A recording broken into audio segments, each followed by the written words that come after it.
respeitosa à família do Mário Muraro. Tenho o dever e a obrigação de me manifestar nesse momento, até porque fui professor dele nos anos de 86, 87, 88, quando ele fazia o curso de administração e contábeis, na época da Fundames. Um jovem destacado, integrava o DCE da Fundames, atleta. Tive o privilégio de ser professor, treinador dele de basquetebol. Nos envolvemos em várias atividades esportivas, participando em jogos da Fundames, IESA, jogos municipais. Na época, tínhamos uma integração muito forte com a Universidade, a UNAM, em Uberá, e também a Universidade Nuestra Senhora de la Asunción, lá no Paraguai, e nós tínhamos encontros trinacionais de atletas das faculdades aqui missioneiras, que tinham um vínculo jesuítico. Mário Muraro, um atleta organizador, chefiava às vezes a delegação conosco, e tive esse privilégio de levar sempre ele comigo em várias atividades. Então, muitas dessas informações que estou passando a vocês, a família, os familiares não sabem. Um lutador dedicado, abnegado, estudioso, vibrador com esporte, com os escoteiros aqui na cidade de Santo Ângelo, um líder comunitário, um líder dentro do diretório estudantil de estudantes da época.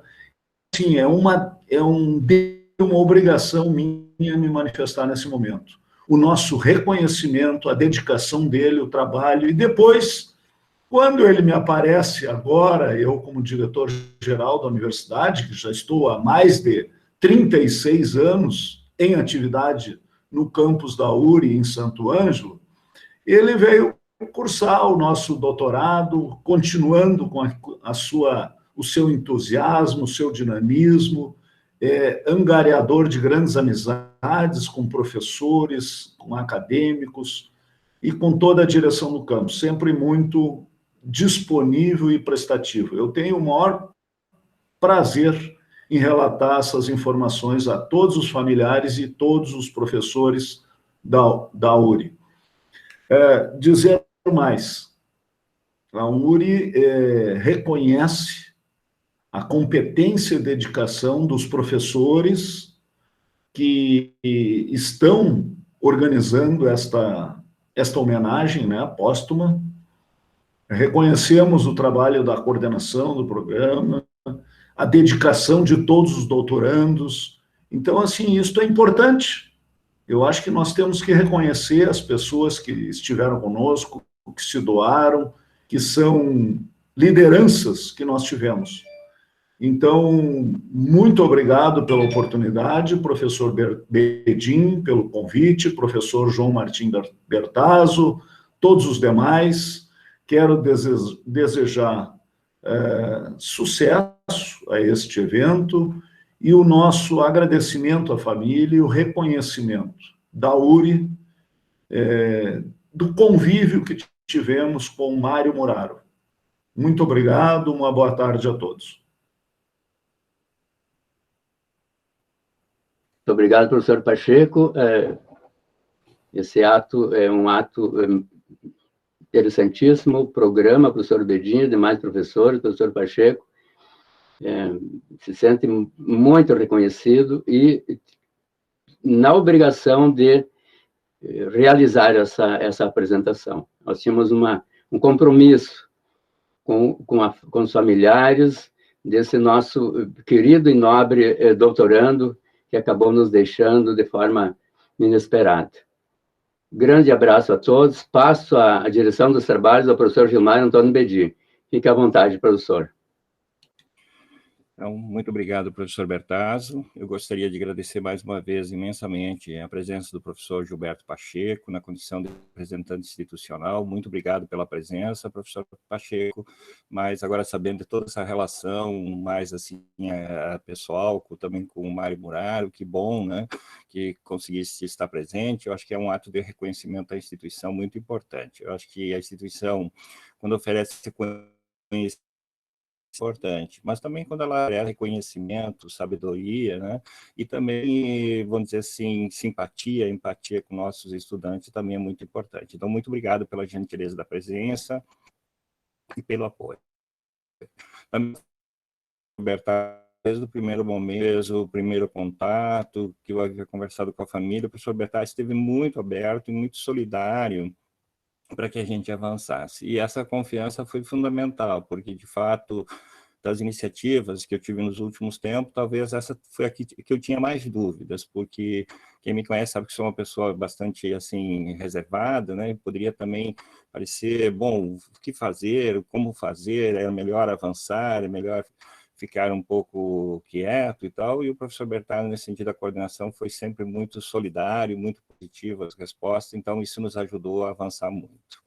Quero também, antes de cumprimentar formalmente a banca, os mais presentes, registrar a presença do professor Augusto Jäger Júnior, também dizia há pouco, colega de escotismo do Mário Muraro, Augusto, que é aqui da nossa região, de Santo Ângelo, professor da URGS, também uma excepcional caminhada. Professor Augusto, também seja muito bem-vindo, nessa dupla condição de amigo do professor Mário, do doutorando Mário, mas também na condição de um acadêmico reconhecido aqui na nossa região. Então, vamos dizer assim, os três sejam muito bem-vindos. Quero também fazer uma referência especial aos nossos membros da banca, começar pelo professor Florisbaldo Lomo, que está aqui conosco, também professor da casa, também muito amigo do professor Mário, desde o primeiro momento, também foi um incentivador imenso que a gente desse um passo à frente. Então, professor Florisbaldo, que ótimo que estamos aqui, podemos pelo menos dialogar via o Google Meet. Também representa a comunidade externa a professora Edith Maria de Oliveira, professora já aposentada da Universidade Federal de Santa Catarina, primeira desembargadora também do estado de Santa Catarina, que nos acompanha. Que bom que ambos aceitaram participar dessa banca, fazer um parecer e estar fazendo essa interlocução conosco. Os professores internos, o professor Lírio, o professor Osmar Veronese, também muito obrigado pela gentileza de aceitar e analisar o trabalho de forma isenta, de forma muito madura, produzida pelo nosso doutorando Mário. E eu dizia a ambos, né, aos 4 membros da banca, como também disse ao professor Bertazzo, eu só levanto essa hipótese porque, de fato, o trabalho, quando o professor Mário deu entrada no hospital, estava praticamente pronto, faltava minha revisão de partes do 5º capítulo, da introdução e da conclusão geral, e eu entendia que não fazermos esse passo de reconhecimento, de defesa, seria uma perda inestimável de vamos dizer, de um anseio que o Mário tinha muito forte, e por isso a gente avançou. Quero também cumprimentar os nossos alunos do mestrado, doutorado, também o Jacques Vicente, que já concluiu o doutorado, está aqui conosco, né? E uma referência especial aos familiares. A gente sabe o quanto uma perda tão abrupta, tão inesperada, e tão, eu diria assim, sem sentido como essa, deve ter afetado a todos. Os pais do Mário que nos acompanham, José Carlos e a Mimita, sejam muito bem-vindos. A Lígia, sua esposa, seja muito bem-vinda. Os 4 filhos, a Pamela, a Paola, o Pietro e o André, sejam muito bem-vindos. Se não estou enganado, também tem outros parentes, os sogros também estão nos acompanhando. Afinal de contas, todos aqueles interessados no tema academicamente, ou aqueles, então, amigos, ou que têm uma relação pessoal com o Mário, sejam todos muito bem-vindos. Esse é, ao mesmo tempo, um momento de homenagem, mas é também um momento acadêmico. Então, as homenagens nós temos, vamos dizer assim, como reconhecimento por essa trajetória, mas também nós, da banca, temos e vamos ler os pareceres, que ter vamos dizer assim, cumprir com todas as formalidades que eu tenho certeza que o Mário ficará muito orgulhoso de nós termos feito, mas do seu trabalho, não só no sentido do reconhecimento pelo fato da sua partida, mas muito mais pela competência, e sua tese é, de longe, uma excelente tese. Eu dizia ao professor Bertazzo que ele podia ter muita tranquilidade que eu só estava fazendo esse gesto de imaginar esse momento de defesa porque a tese realmente merecia isso. E a tese estava, de fato, finalizada. Quando, na entrada no hospital, o nosso doutorando Mário me ligou, dizia, olha, Bedin, eu não sei, a gente sabe quando entra no hospital, mas não sabe como fica, né? E me disse, olha, se acontecer qualquer coisa, me ajuda a concluir o trabalho e vamos avançar. E que bom que a gente conseguiu dar conta disso e vamos avançando. Então, juntando essas duas coisas, o gesto de reconhecimento, o gesto de abraço, de afago à família, mas também o momento acadêmico, nós organizamos da seguinte forma. Eu fiz uma proposta de apresentação, a Pamela, como filha do Mário, me ajudou nos detalhes dessa apresentação. Então, nós vamos fazer essa apresentação. Depois, nós passamos a leitura dos 4 pareceres. O professor Delombo, da professora Odete, a Alana gentilmente aceitou me ajudar a fazer a leitura. Depois, o professor Osmar, o professor Lira, que estão conosco, eles também apresentam os seus pareceres. Então, vamos também cumprir aquilo que tenho certeza que o Mário gostaria, que todos entendessem o que é a tese dele, como ela está construída e como ela está solidamente, e eu entendo deve ser solidamente reconhecida como uma excelente tese acadêmica. Então, vou pedir então que a Alana nos ajude a fazer a projeção desta apresentação, que volto a insistir. Os conteúdos mais acadêmicos eu que recortei, e a parte mais de apresentação, de homenagens, todas construídas pela sua filha Pamela, a quem agradeço imensamente. Então, vamos à apresentação.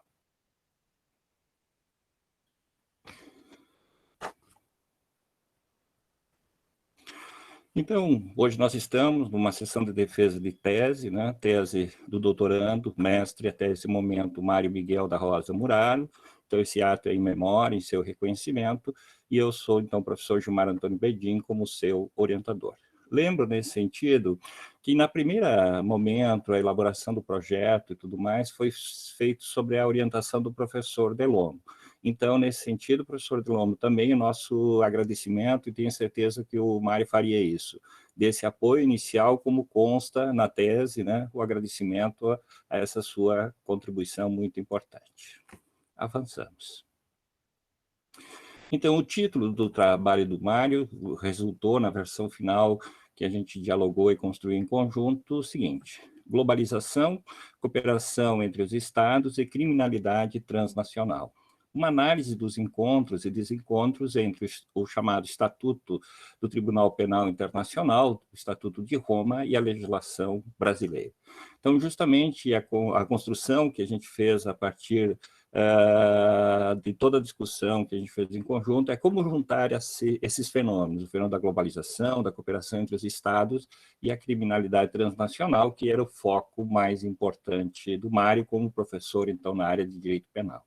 O autor, orientador e, obviamente, a defesa em memória. Podemos avançar.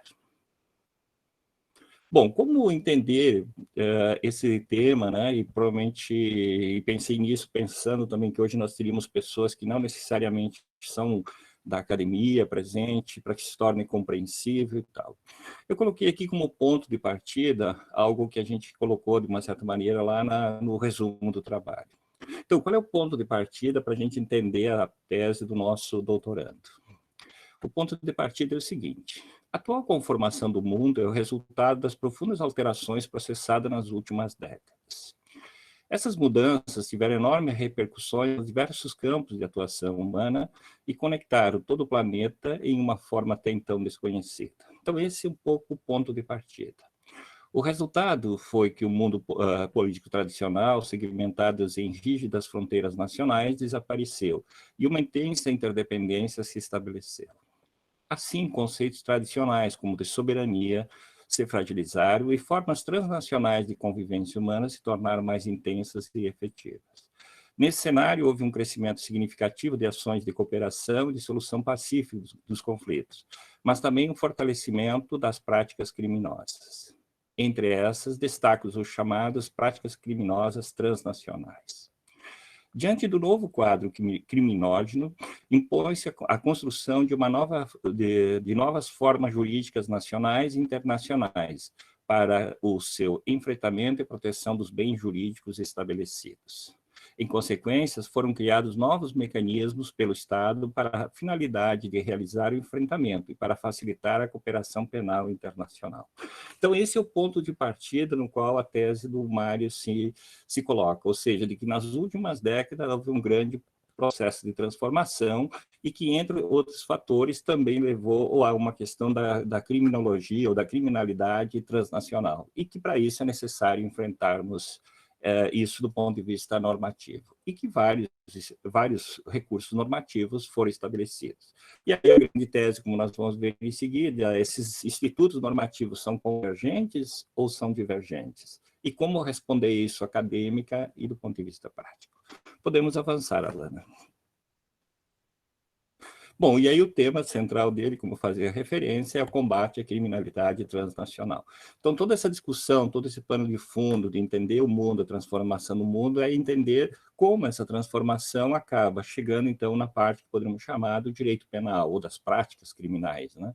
E, portanto, o tema central da tese dele é o combate à criminalidade transnacional. Avançamos. Objetivo. Então, a partir daí, a partir desse cenário, qual é o grande objetivo do trabalho? Foi o grande objetivo.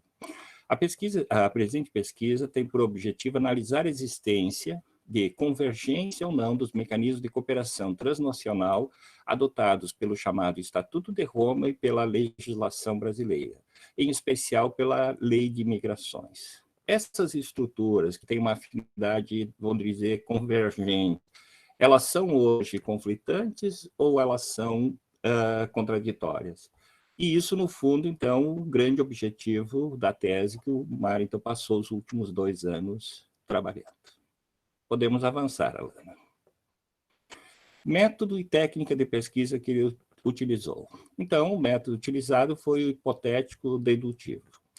A premissa maior é que as transformações ocorridas no final do século XX e no início do século XXI se caracterizaram pela ampliação da interdependência entre os Estados e, em consequência, por uma crescente transnormatividade jurídica.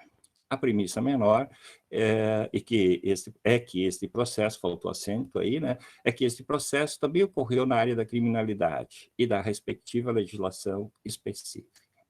A técnica de pesquisa utilizada foi a pesquisa bibliográfica, com destaque para a leitura de livros, artigos científicos e jurisprudência sobre o tema, utilizando sempre que possível o texto original dos autores, mesmo que em língua estrangeira. Aqui merece um destaque especial a tese do Mário pela riqueza das notas de rodapé, muitos textos originários, eu orientei a ele sempre, esse foi, me parece, muito importante, fazer a tradução e colocar no texto para tornar o texto fluente e deixar sempre original na nota de rodapé. Isso deu um trabalho teórico e um trabalho acadêmico muito denso, muito importante. E sempre que possível ele fez esse, vamos dizer assim, essa questão, colocava sempre no texto para tornar fluente em língua portuguesa a tradução, mantendo a original nas suas notas de rodapé. Podemos segui-la.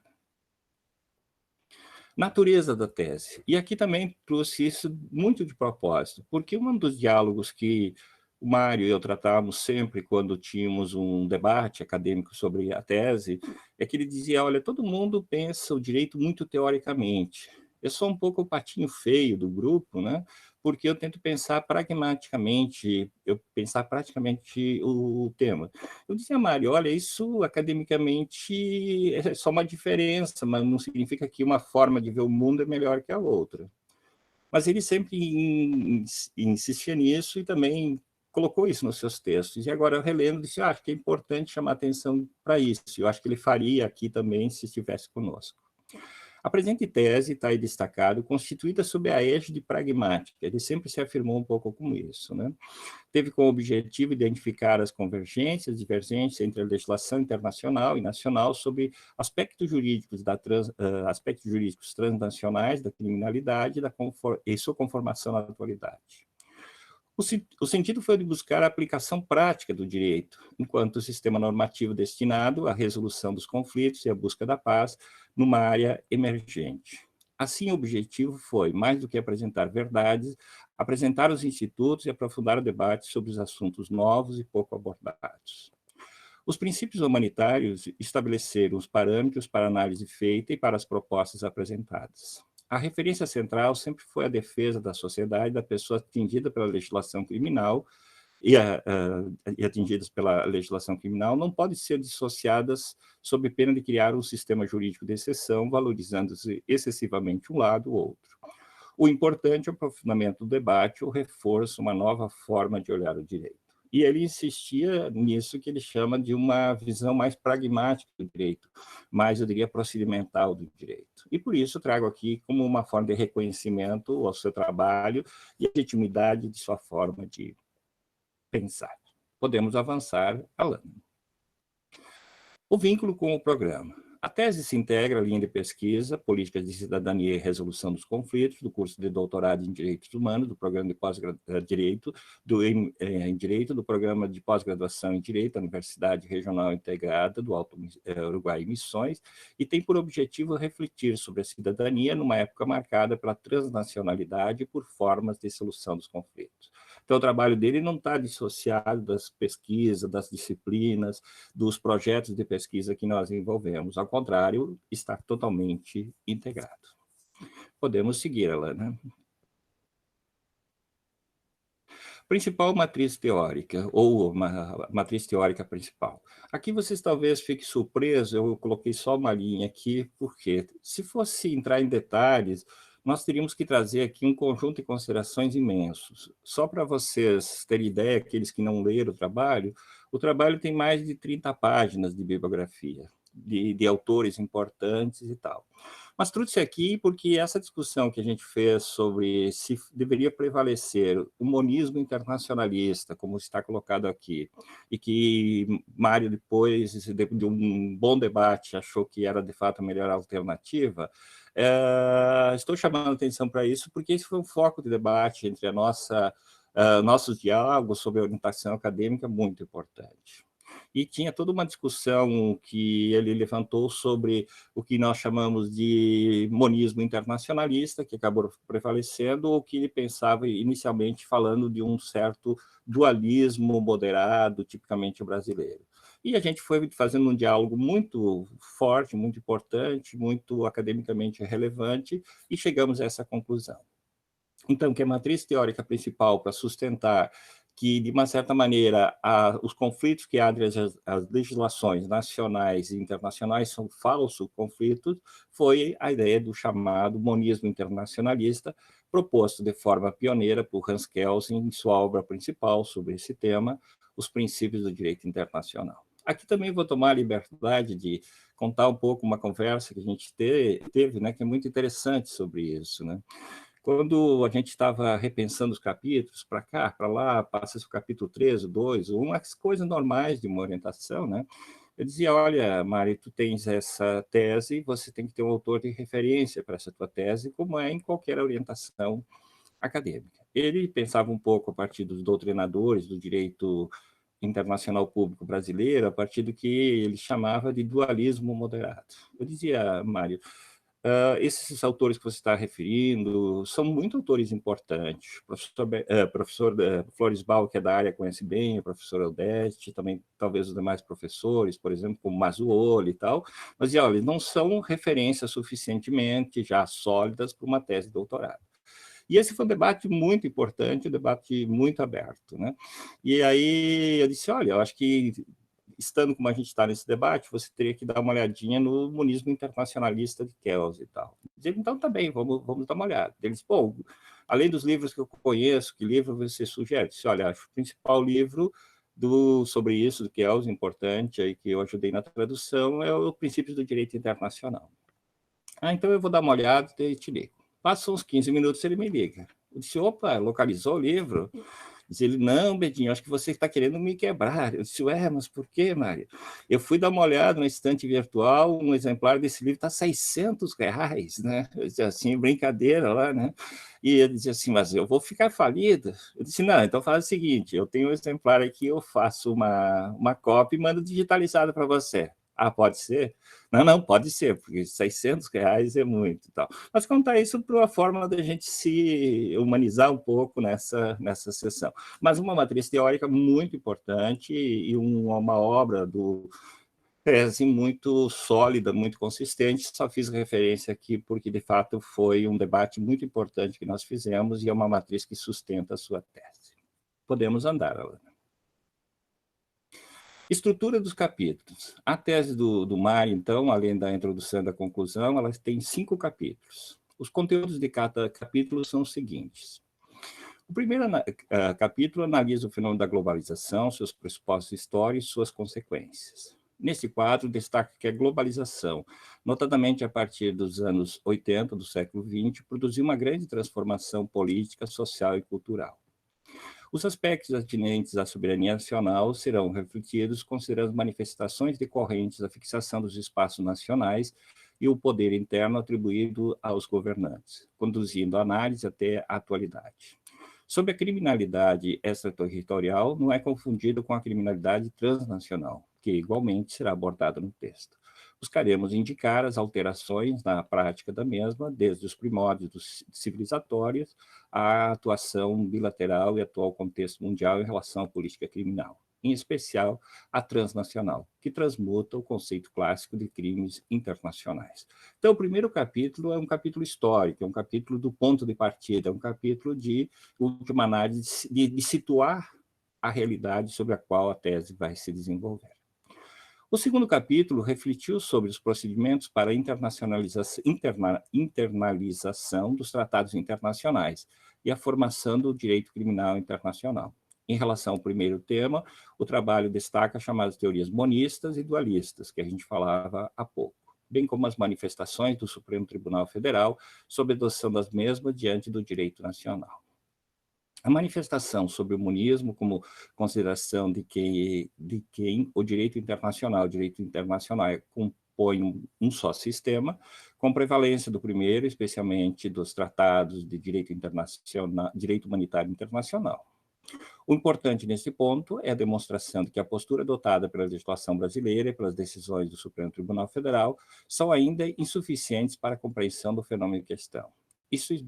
Isso abre espaço para a defesa do monismo internacionalista. Então, aqui que se integra, notadamente, essa contribuição de Hans Kelsen e o nosso debate que nós fizemos neste segundo capítulo, muito importante. Seguimos, Alana. O terceiro capítulo analisa a lei de imigração e as medidas da retirada compulsória dos estrangeiros do Brasil. A opção pelo exame específico da lei 13.445, de 2017, Lei de Imigração, dá-se em decorrência da especificidade da matéria, eis que a medida de cooperação estão previstas normativamente na referida lei, decreto e portarias decorrentes. A legislação entrou em vigor em 2017 e já possui, portanto, mais de 3 anos de vigência. O seu conjunto revela a adoção de diversas inovações que já estavam presentes na própria cooperação internacional até aquela data. Além disso, é importante lembrar que a Lei de Imigração substitui formalmente a Lei 6.815, o Estatuto do Estrangeiro, normas constituídas sob a égide da segurança nacional, e tendo o estrangeiro como um risco à estabilidade nacional. O caráter humanista da nova legislação altera de forma considerável o posicionamento nacional frente aos demais países e organismos internacionais, expressando de forma contundente os princípios do direito humanitário internacional. Nesse sentido, destaca-se, após o resgate histórico da legislação anterior sobre o tema, os seus princípios norteadores, seus principais conceitos. Mesmo acontece também com o exame do decreto regulamentador 91/99, que regulamenta a lei. Avançamos. O quarto capítulo reflete sobre as medidas da cooperação internacional adotadas pela Lei de Imigração e os encontros e desencontros relativos à legislação nacional para os fins de aplicação. Identifica os aspectos relevantes sobre eventuais conflitos reais e aparentes de normas penais entre as normas internas, em especial a Lei de Imigração, o Código Penal, o Código de Processo Penal, com as considerações de necessária readequação legislativa para fins de equilíbrio normativo. A referência à especialidade como o mecanismo de resolver os conflitos aparentes são identificadas, com as justificativas pertinentes. O resultado foi o mapeamento dos conflitos e das convergências. E aqui vem, então, o capítulo propriamente onde a tese se desenvolve. Esses conflitos, essas convergências são reais, elas são mais aparentes, o monismo jurídico internacionalista indica um caminho mais claro e assim por diante. O último capítulo, quinto, a tese volta-se para a análise do Instituto da Entrega do Imigrante, do Imigrante Nacional no Estatuto de Roma e na legislação brasileira. O objetivo é demonstrar a existência de um desencontro desnecessário. E aqui isso é importante, desnecessário, tendo por objeto as disposições relativas à entrega, exame das situações relativas à nacionalidade da pessoa requerida e ainda o exame dos projetos de lei e tramitação perante a Câmara dos Deputados. Na redação do texto, identifique-se as adequações do projeto e de seus dispositivos. Por fim, enfim, em sede de conclusão, buscaremos a resolução do problema enfrentado, indicando as inconformidades e propostas das soluções pertinentes. E vamos, então, à conclusão. Alana, por favor. Conclusão. A tese analisou os principais instrumentos legais internacionais e brasileiros criados recentemente com a finalidade de combater a criminalidade transnacional. Este recorte leva a discussão sobre o encontro e desencontro entre as normas internacionais internalizadas e as normas nacionais. A preocupação central do trabalho foi com a análise da possibilidade de conflito entre as normas previstas no Estatuto de Roma, em especial, e a legislação nacional. Então, o Estatuto de Roma cria o Tribunal Penal Internacional. Por isso, pressupôs que era uma maneira de entender e resolver eventuais conflitos é reconhecer que o Tribunal Penal Internacional, então aqui uma afirmação importante, é uma corte internacional criminal constituída por meio de o Tratado Internacional Multilateral de Direitos Humanos. Portanto, entende que ele é superior à legislação pátria. E que, nessa condição, quando foi ratificado pelo Brasil, ingressou formalmente na ordem jurídica como emenda constitucional. Dito de outra forma, o Brasil, quando se tornou membro do Tribunal Penal Internacional, reformou indiretamente a sua Constituição e se integrou em um verdadeiro sistema normativo global. Seguimos. Então, essa é a tese central. Assim, o Brasil, no caso, ao aderir ao Pacto Internacional, cedeu parcela de sua soberania para a composição do sistema jurídico do tribunal de alcance global e passou, juntamente com os demais países componentes, a aceitar as regras do tribunal. Desta forma, o trabalho se posiciona de forma expressa pela constitucionalidade das medidas estabelecidas pelo Estatuto de entrega de nacional, que é uma coisa muito, para aqueles que são do direito, muito excepcional. Nossa legislação, como regra, não permite, por exemplo, extradição, deportação de nacional. O principal conflito existente entre o Estatuto de Roma e a legislação brasileira, para fins de julgamento do Tribunal Penal Internacional criado pelo Estatuto de Roma. Em consequência, defende, em relação aos projetos de lei 301/2007 e 4.308/2008, em tramitação perante a Câmara Federal, a sua inconstitucionalidade. Por quê? Porque prevalece nessa interpretação monista internacionalista o Estatuto do Tribunal Penal Internacional. Assim, entende ser inadequada a busca da inserção da legislação interna no mecanismo impeditivo de entrega de nacional, especificamente pela gravidade dos crimes previstos no Estatuto e a violação de um dos seus objetivos fundamentais da referida Corte Internacional, o que é impedir a impunidade do acusado por crimes de lesa humanidade. Então, ele entende que esses projetos que retomam a antiga tese brasileira de não entrega do nacional, ela é incompatível com o Estatuto de Roma e com o Estatuto estabelecido pelo Tribunal Penal Internacional. Essa, então, é a tese de que prevalece o direito internacional, portanto, o monismo internacionalista. Então, essa é a grande tese, uma pergunta que o Mário constantemente me fazia, talvez um pouco inseguro disso, mas, Bedin, eu tenho uma tese? A gente tem uma tese e nós vamos demonstrar essa tese como estamos demonstrando aqui. Podemos avançar, Alana. Conclusão. Um procedimento específico, efetivação de norma. Isto. Da mesma forma, buscar estabelecer os procedimentos específicos conectados ao tema da questão não tem sentido, pois o texto do Estatuto de Roma prevê igualmente os procedimentos a serem aplicados. Remanescendo, acho que isso a gente já trabalhou, né? Não. E concluindo, então, essa parte, isso.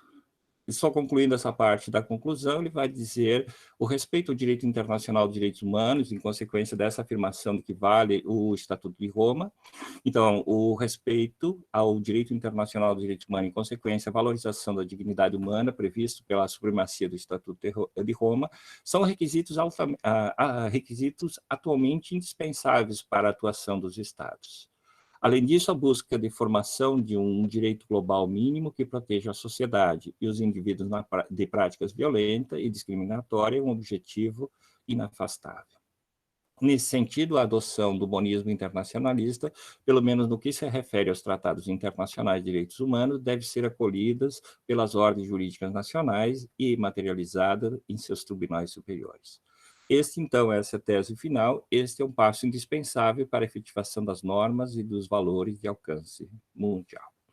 Então, tese central, prevalece o Estatuto de Roma, o Estatuto do Tribunal Penal Internacional, por ser, em última análise, um tratado de defesa dos direitos humanos e que garante, de uma certa maneira, a efetivação de normas e valores de alcance mundial. Podemos avançar, Alana. E aqui, então, uma parte mais emotiva dos agradecimentos que Mário fez aos seus familiares, aos seus entes queridos. E aqui também, devo dizer, de forma também um pouco coloquial, mais informal, né, que logo que eu comecei a falar com a Lígia, esposa do Mário, ela me passou uma informação que o Mário tinha continuado a trabalhar na tese no hospital. E eu fiquei um pouco em dúvida, porque eu tinha recém mandado um e-mail para o Mário com o retorno sobre o 5º capítulo e sobre a conclusão ou a introdução, não estou bem certo nesse momento. E eu fiquei curioso, bom, o que mesmo ele tinha trabalhado no hospital, né? Aí, quando a Lígia e a Pâmela me dispuseram o acesso ao computador do Mário para ver os arquivos e poder finalizar a tese, eu descobri que, na verdade, o que ele fez no hospital foi toda a parte de introdução à tese, de agradecimento, à parte emocional. E que foi uma alegria imensa para mim descobrir isso, porque isso, de fato, eu não tinha como ajudá-lo. A quem agradecer, a quem dirigir os afetos, né? Isso seria impossível para mim. Mas o Mário teve uma grande sabedoria. E ao descobrir esse fato, ficou mais claro para mim o sentido da ligação que ele me fez quando eu estava entrando no hospital, né? Quando ele me disse, Bedinho, estou entrando no hospital, a gente sabe como entra, mas não sabe tal, né? E se acontecer qualquer coisa, bom, você tem condições de me ajudar a concluir o trabalho e tal. Mas o que eu não tinha condições, né? E para minha surpresa, descobri que isso ele fez no hospital, foi essa parte pessoal, mais subjetiva, mais emocional. Então, quando eu tive acesso aos arquivos, essa parte estava pronta. Foi uma imensa alegria. E aqui ele agradece, então, a todos, ao professor Floresbal, a mim, agradece aos colegas de curso, aos professores do PPGD, aos amigos da turma. Temos aqui, então, a Alexandra, Aline, Isabel, Jacques, Jean, Liana, Luciane,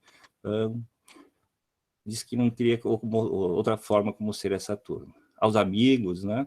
Todas as demais, como Luciano Brasil, Michel Miller, Rafaela, aos meus familiares, pela compreensão e apoio sempre, especialmente as pessoas de José Carlos, Minita Muraro, Gerhard Ineli Ladvik, deve ser. Se esqueci de alguém, ele diz, é porque não lembrei. Se lembrasse, não caberia todo mundo. Sinto-se todos agradecidos e sem ciúme, né? Então, foi ótimo isso, né? Que ele fez isso estando no hospital, pelos meus cálculos, porque foi a única coisa que ele alterou do que a gente tinha discutido e essa parte não tinha. Podemos seguir para concluir, Alana? E a dedicatória, então, dedico àquelas pessoas maravilhosas, companheiros da viagem terrena, que souberam compreender as minhas angústias, o frio, as horas de sono, a intensidade necessária para o estudo. Diz que com convicção, né? Amo vocês, a Lígia, o André, a Pâmela, a Paola, o Pietro, e com certeza ele poderia dizer muito mais. E terminamos, então, a última slide, Alana, com o que ele coloca como sendo a epígrafe do trabalho dele, né? Ele diz, bom, aqui a gente diz muito obrigado a todos, né? Eu aqui fazendo essa representação, queria agradecer a todos, né? E ele diz, bom, logo na introdução da tese, né? Utilizando, então, o fundamento de Baden-Powell, que cria, então, o movimento escoteiro. Procure deixar esse mundo um pouco melhor do que quando o encontrou. Assim, quando chegar a hora de morrer, você poderá morrer feliz, com o sentimento de que o seu tempo não foi perdido e fez o seu melhor. Então, com isso a gente encerra, no nome do Mário, aqui na condição de ser orientador, quero dizer que foi uma enorme alegria trabalhar com o Mário, nós sempre de bom humor, né? Tínhamos uma brincadeira entre nós, quando ele me ligava, mandava uma mensagem, que ele dizia, hoje eu vou falar com o meu orientador preferido, né? Eu disse, claro, eu sou o único orientador nesse momento, né? Então eu sou o melhor orientador do mundo. Então era uma brincadeira que a gente tinha para trocar ideias.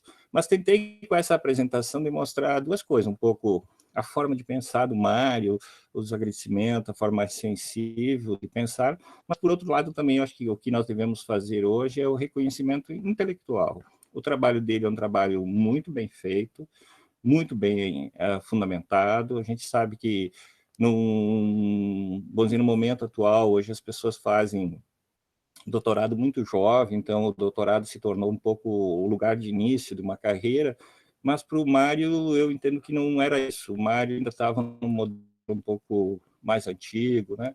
Que eu acho que faz parte da formação do Bertazzo, minha, assim, que o doutorado é o momento de consolidação de ideias já bem debatidas, aprofundadas e tal. E o que demonstra isso, eu lembro dos pareceres, né, dos nossos membros da banca, todos reconhecerem a riqueza bibliográfica, os fundamentos sólidos, teóricos, né? E isso a gente não faz de uma hora para outra, isso precisa história, precisa caminhada acadêmica. Então, essa é a tese do nosso doutorando Mário, do nosso amigo Mário, e eu quis apresentar para que todos saibam que essa não é só uma homenagem, mas é também um momento de reconhecimento acadêmico. Eu acho que Mário merece essas duas coisas, né? Que a gente aplauda a sua caminhada histórica, mas que reconheça também que ele fez um trabalho acadêmico sério, bem fundamentado, e que merece também academicamente o nosso reconhecimento. Então, esta é a parte da apresentação. Agora, então, pela lógica estabelecida, nós vamos ler os 4 pareceres dos nossos avaliadores. Lembrando que a banca, então, é formada por mim, na condição, então, de orientador do Mário, por 2 professores internos, como sempre acontece, o professor José Francisco Lira e o professor Osmar Veronese, e 2 professores representantes da comunidade externa, o professor Florisbal Delomo e a professora Odete Maria de Oliveira. Eu acho que pela distância, pela isenção, pela caminhada, também a gente começa pela professora Odete, depois passamos ao professor Delomo, e depois a gente passa a palavra para os nossos 2 representantes da comunidade interna. Então, Alana, se você gentilmente puder me ajudar à leitura dos pareceres dos nossos membros externos, eu agradeço muito. Claro, prof, com licença. Iniciamos então com a professora Odete, né? Prof. Odete está com dificuldades em acessar a sala, depois eu vou encaminhar a gravação da banca para ela. Então, vamos para o parecer da professora Odete. Parecer. Iniciamos nossa manifestação agradecendo o gentil convite formulado pelo professor orientador, doutor Gilmar Antônio Bedin, para participar da banca de defesa em memória da tese doutoral de Mário Miguel da Rosa Muraro. Momento em que também saudamos os demais colegas, membros desta mesa de avaliação e, em especial, registramos nossos sentimentos de pesar e condolências à esposa e à família do doutorando recentemente falecido, rogando a Deus que o tenha em seu universo celestial pleno de luz, amor e muita paz.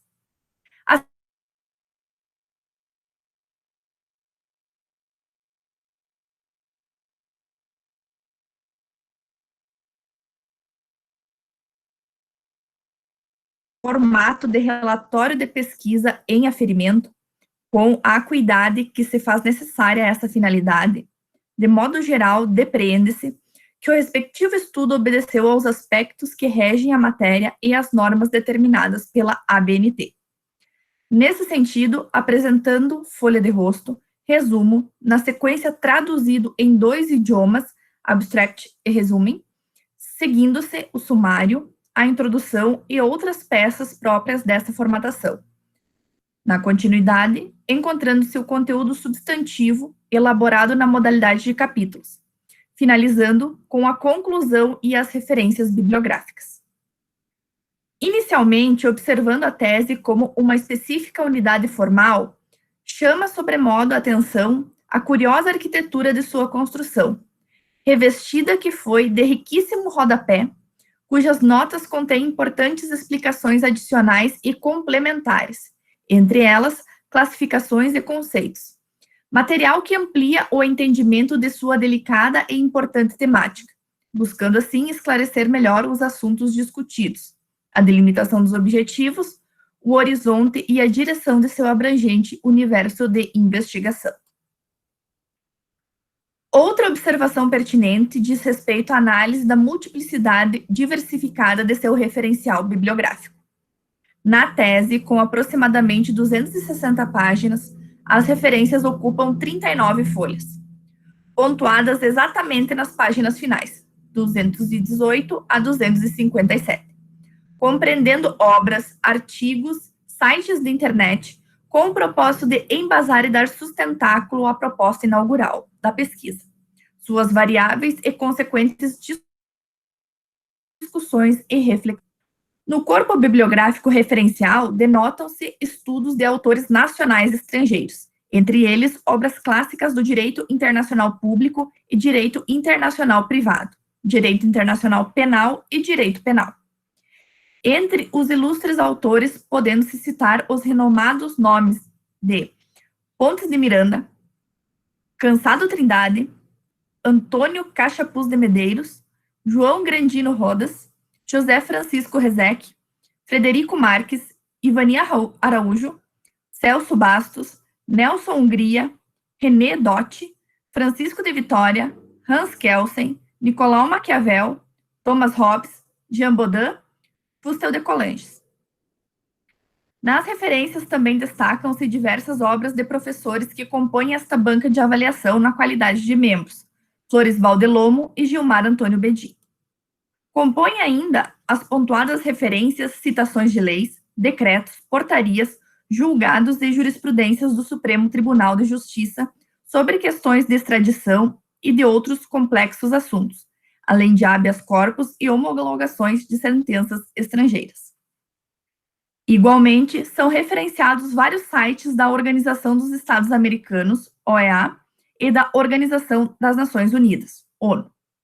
Enfim, quanto ao aferimento de natureza formal, ora realizado, consideramos que a tese encontra-se devidamente orientada e administrada em relação ao seu embasamento bibliográfico, tendo em vista o uso de adequado referencial de fontes primárias e secundárias, em sua totalidade, obedecendo igualmente às determinações da ABNT.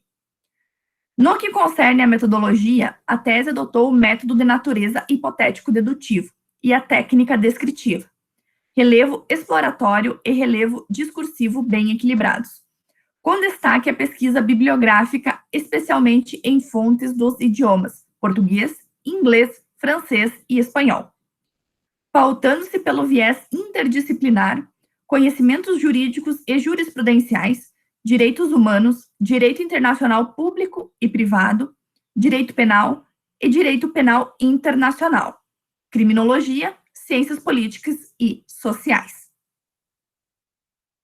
Questões de natureza material.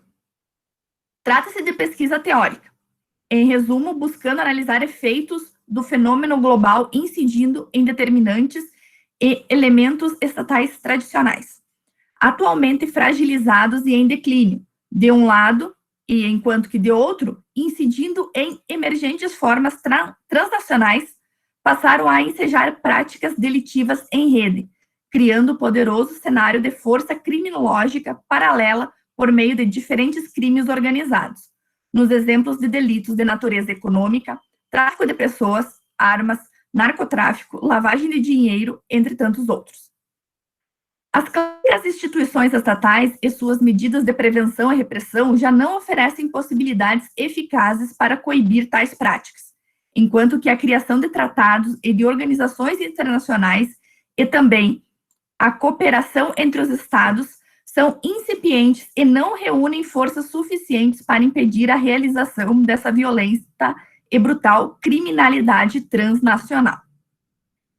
Em especial, já no que se refere à execução das condenações decorrentes de crimes praticados no estrangeiro ou por estrangeiros praticados no Brasil, objeto de estudo desta tese, tal situação requer mecanismos mais efetivos e de melhor acesso à justiça no cumprimento de medidas legais e de seus procedimentos punitivos.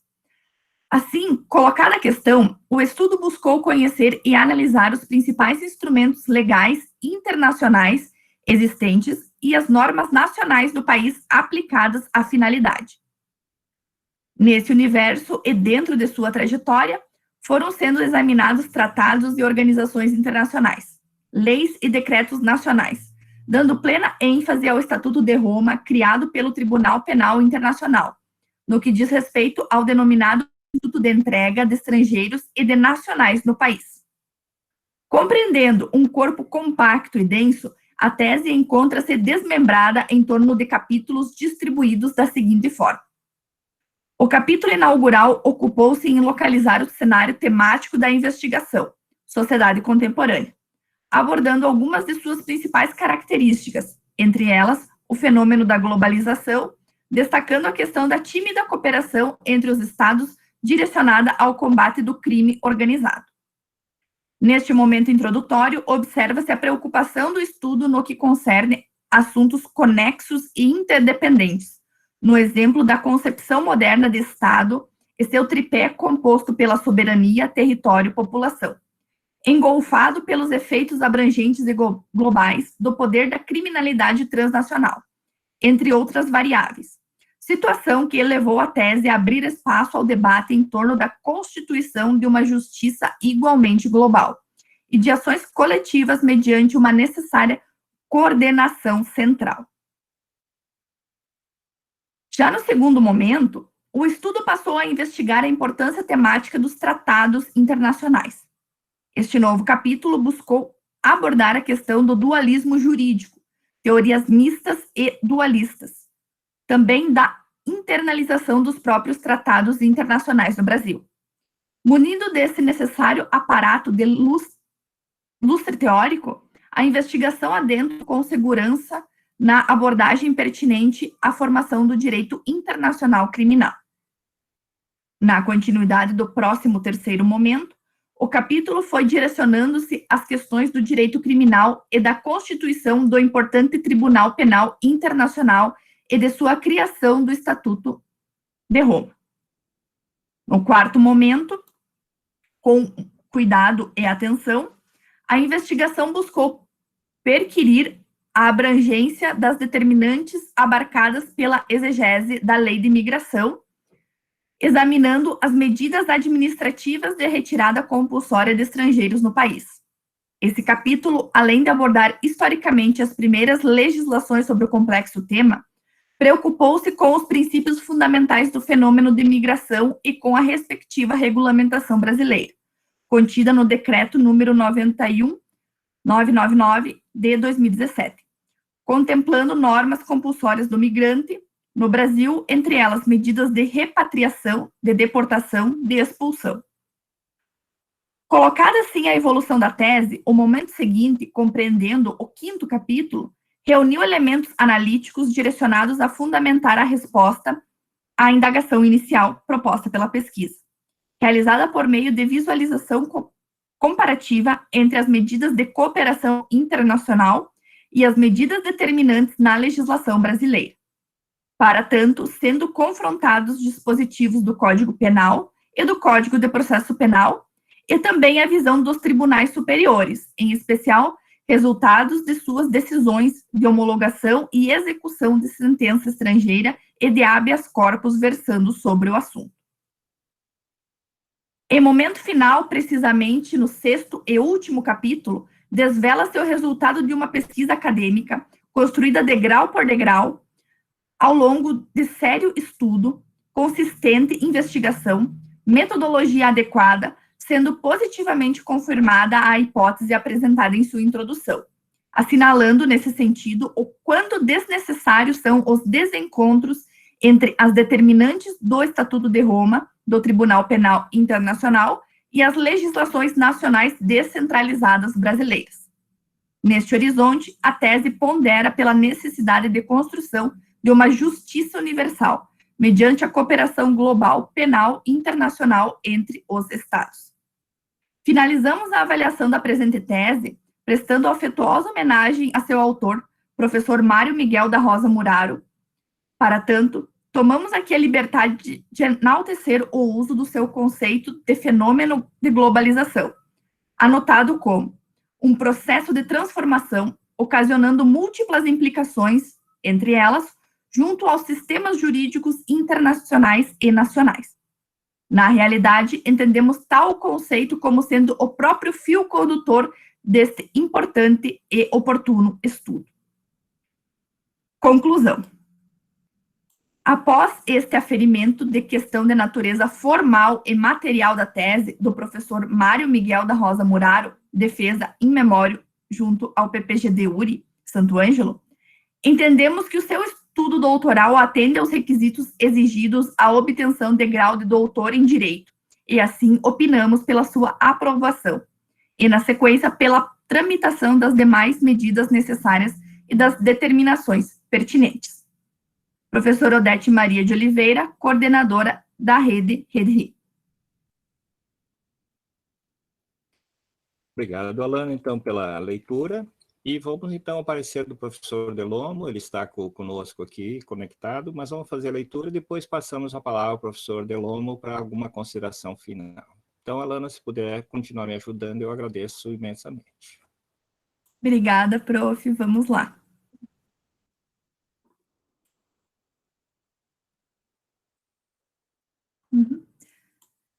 Parecer, então, do professor Florisbaldo de Souza Delomo.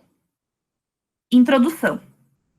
Trata-se de parecer avaliativo da tese de doutoramento de Mário Miguel da Rosa Muraro, apresentando o título Globalização, Cooperação entre os Estados e Criminalidade Transnacional. Uma análise dos encontros e desencontros entre o Estatuto do Tribunal Penal Internacional e a legislação brasileira, que tem como orientador o professor doutor Gilmar Antônio Bedin, junto ao Programa de Pós-Graduação Stricto Sensu em Direito da Universidade Regional Integrada do Alto Uruguai das Missões, URI. A tese é dividida em 5 capítulos, assim distribuídos. O primeiro, analisando o fenômeno da globalização, o declínio da soberania e a criminalidade transnacional, no qual o doutorando discute temas importantes e atuais do direito internacional, como o conceito atual de soberania, bem como indagando em que medida se está notando sua fragilização, discute o conceito de globalização, assim como o da determinação, delimitação de fronteiras dos territórios nacionais, discutindo, em sequência, o Instituto do Reconhecimento do Estado Nacional. Apresenta uma análise bem estruturada acerca da criminalidade extraterritorial e sobre a cooperação transnacional, a qual trata como incipiente. O segundo capítulo é dedicado à internalização dos tratados no Brasil e à formação do direito internacional criminal, ocupando-se dos aspectos históricos, teorias monista e dualista, e discorrendo sobre a forma como ocorre a internalização dos tratados internacionais do Brasil, especificando tal situação no que concerne aos tratados internacionais em matéria criminal. O terceiro capítulo é dirigido à Lei de Migrações e às medidas administrativas de retirada compulsória de estrangeiros do país, no qual explica o histórico das legislações sobre migração no Brasil, seus princípios, sua regulamentação pelo decreto número 9.199 de 2017 e, ao final, se ocupa dos institutos de repatriação, deportação e expulsão.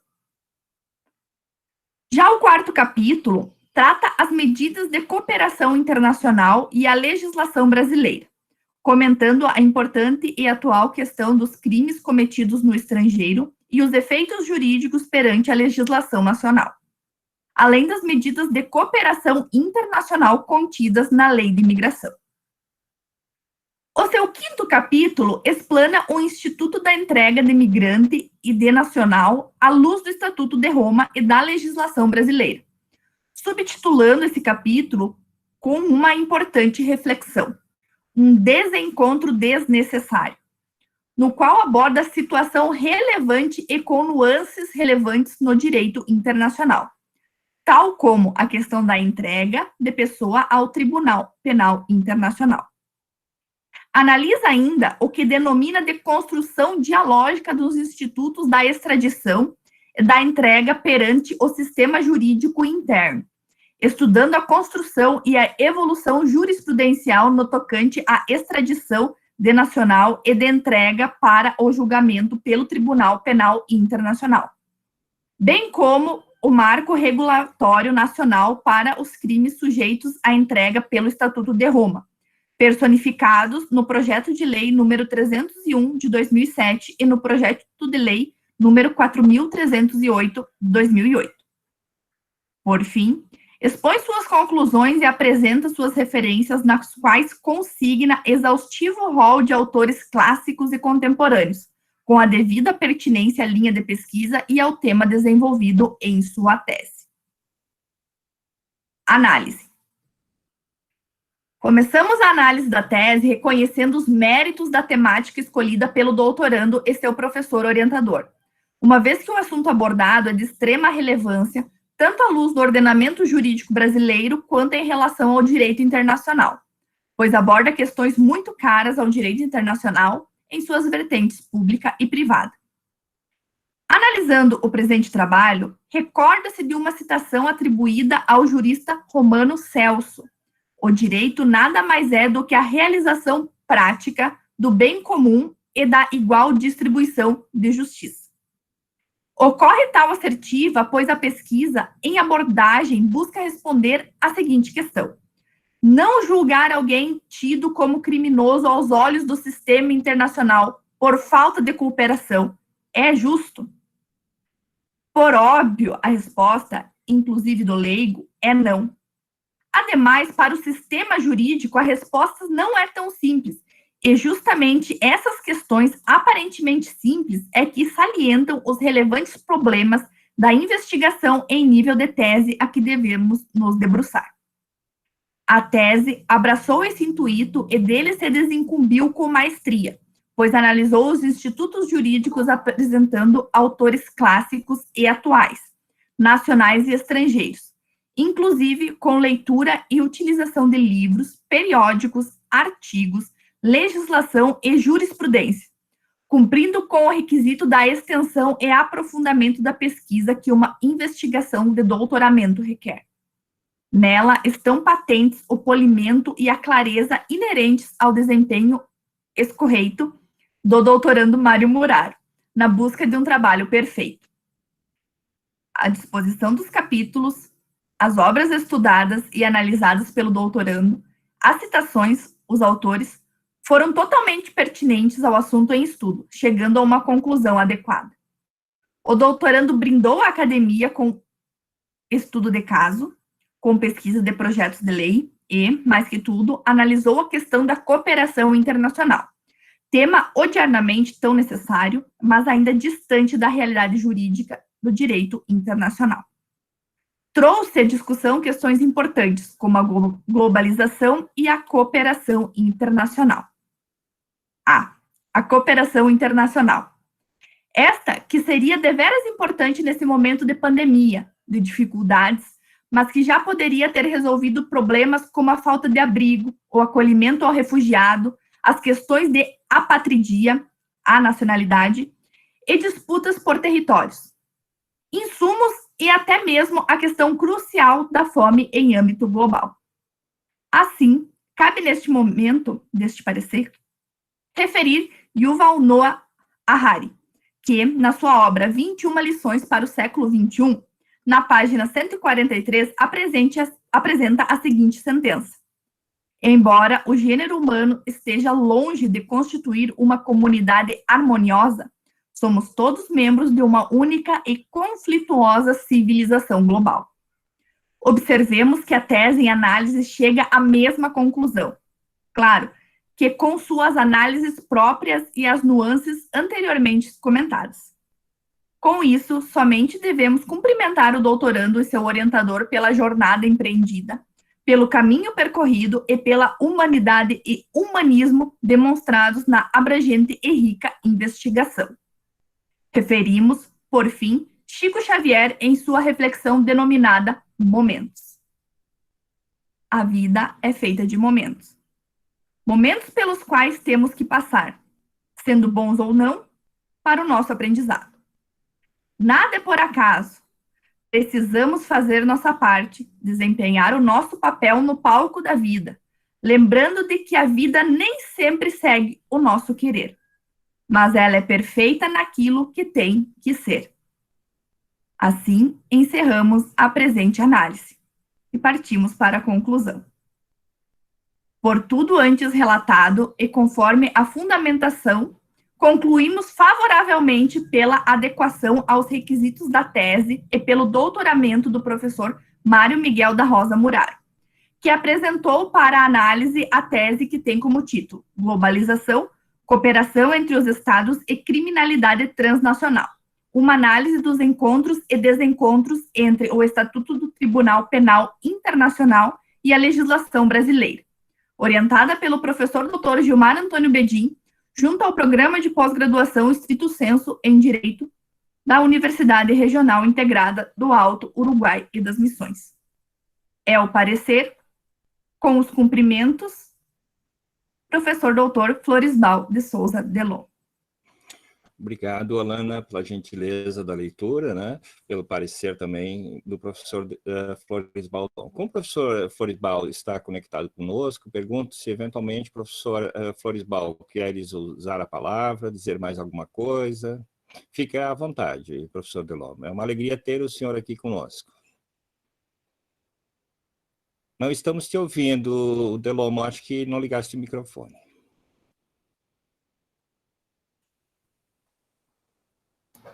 Agradeço sensibilizado a oportunidade e até para evitar de me emocionar, principalmente quando estava vendo a fotografia do Mário ali, eu gostaria assim, apenas de dizer da minha gratificação de estar presente nessa banca aqui e agradecer ao professor Bedin, ao professor Pacheco e ao professor Bertazzo por terem me incluído nesse rol. Muito obrigado. Muito obrigado, professor Delon. Nós é que temos a grande honra de contar com a sua presença. Muito obrigado pelo parecer. Vamos, então, agora aos dois pareceres dos professores da casa, interno. Pergunto ao professor José Francisco, professor Osmar, quem gostaria de começar a falar?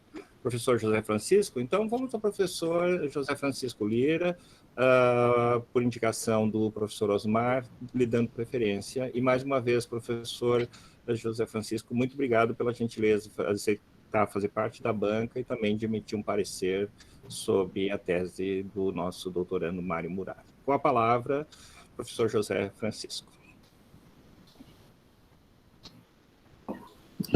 Boa tarde. Vou iniciar a minha fala saudando os presentes. Saúdo o professor Gilberto Pacheco, né, que é o timoneiro da nossa instituição, que bravamente tem transitado por essas águas bravas, né, e tem conduzido muito bem a URI, né, para a nossa felicidade, né, por mais que tenhamos vivenciamos uma época difícil, né? A URI continua firme e forte, gozando de uma ótima saúde, de um prestígio muito grande no Estado e fora do Estado, tem um trabalho reconhecido. Há pouco convidei um professor para participar de uma banca, o professor Luiz Renato, de São Paulo, e uma banca do doutorando Diego, e ele é uma autoridade na questão das migrações, e se sentiu honrado, primeiro, em receber um convite de participar de uma banca na URI, né? Segundo, também manifestou a felicidade por ser amigo do Delorme, né? E vir participar dessa banca, nessa instituição, para ele foi motivo de muita alegria e satisfação. Então, professor Gilberto, com essas alusões, eu lhe parabenizo pelo trabalho que realiza na instituição, né? Enfim, e por um reconhecimento, né, formal pela presteza, pela representatividade da sua pessoa na instituição e fora e na nossa região. Ao professor João Martins Bertazzo, nosso coordenador, né, também saúdo, parabenizo pela condução, por todo o auxílio que nos prestas, enfim, né, por toda a excelência do trabalho aqui na coordenação do nosso curso do PPG, né, que se consolida cada vez mais como um curso de excelência para a nossa região. Né. Ao professor Bedin, também agradeço o convite de participar da banca. O professor Bedin sabe da minha admiração que tenho pelo trabalho, pela forma humanitária, como conduz os seus trabalhos de orientação, né? E faço também essa homenagem como o eterno aluno orientando de mestrado, né? Então, há um reconhecimento muito importante aí, porque me contribuiu para a minha formação. Tá? Então, além de tudo, né, sou grato a este aspecto.